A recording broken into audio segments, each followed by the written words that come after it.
Video, the Milwaukee Bucks just forced Game 7 after cruising to a win over the Brooklyn Nets. But now, I think we can all say Giannis has to win this Game 7 because I personally believe his legacy is on the line. What's good, y'all? I'm Myles. Welcome back to the channel. Drop a like on this video if you enjoy it. Subscribe if you guys are new. And let's get into this. So Giannis and the Bucks forced Game 7 with a much more convincing performance than they did in Game 5.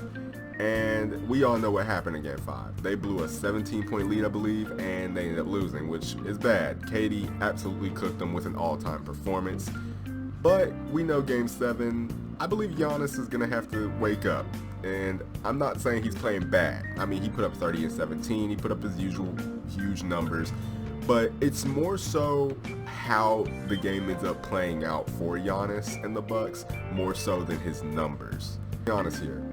Giannis has been under massive amounts of scrutiny this entire series, and it's shown. I mean, people are making jokes about him in the half-court setting, which is kind of true. He doesn't really have a bag. I mean, he gets there, doesn't make any single type of dribble move. I mean, literally look at this clip. It's ridiculous. Sizing up driven at the foul line, beats the dribble, pulls back.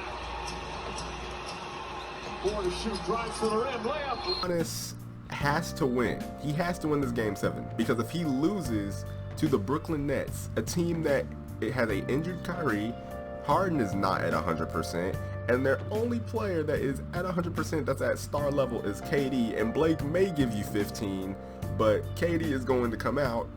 There's no reason for the Bucks, who are at least like 98% healthy, should be in this game. There's no reason for Giannis to not come out and dominate. Giannis recently even said that he will guard KD if he's called upon by his coach.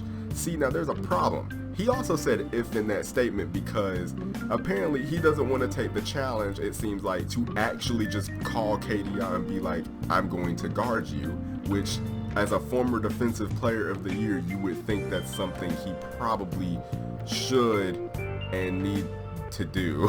Not anything new. Giannis said the same thing about Jimmy Butler in the bubble last year when the Bucks played the Miami Heat.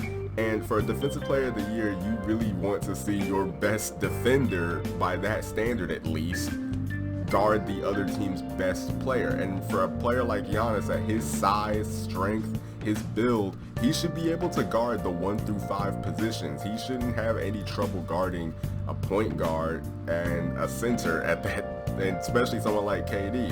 Now KD, you can't stop, but you can at least want to see Giannis guard him because they do have a similar frame. And I would see Giannis giving KD at least a little bit of trouble because KD's going to come out and get his. I mean, come on, it's KD. So I think that if Giannis and the Bucks lose this Game 7, Giannis does not dominate, he struggles, and he doesn't take on the challenge of guarding the other team's best player, then I think it says a lot about him and the Bucks at this point. I don't think he needs to put up huge numbers because he always puts up good and big numbers. It's more so about the context and how he plays this game, what he does, like defensively, what he does against the other team, because that's what's going to really tell the whole story to me. So with that, do y'all think Giannis needs to win this game for his legacy? Let me know in the comments. I also know I called him Giannis. I just completely stopped. Anyway, drop a like on this video if you enjoyed. Subscribe if you guys are new, and I'll catch y'all in the next video. Peace.